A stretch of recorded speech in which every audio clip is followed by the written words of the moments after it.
Mr. Speaker, the President of the United States. As he did back in 2017, U.S. President Donald Trump is scheduled to address a joint session of Congress on Tuesday. The Russia-Ukraine war is expected to feature prominently in Trump's speech in the context of his administration's ongoing efforts to mediate peace negotiations between the parties in conflict. I'm looking for peace. We're not looking to go into a 10-year war and play games. We want peace.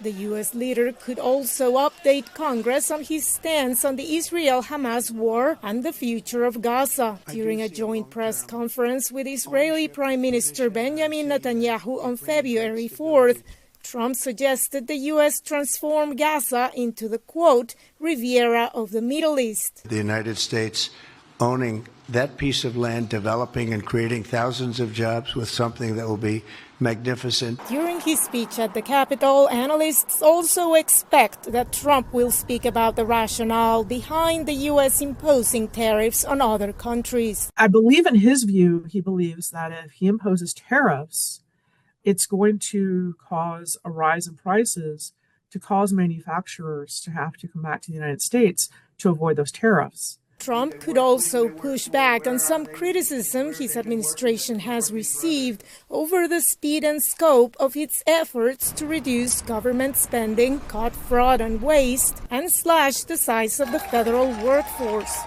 I think he's going to talk about it as a cost-saving measure.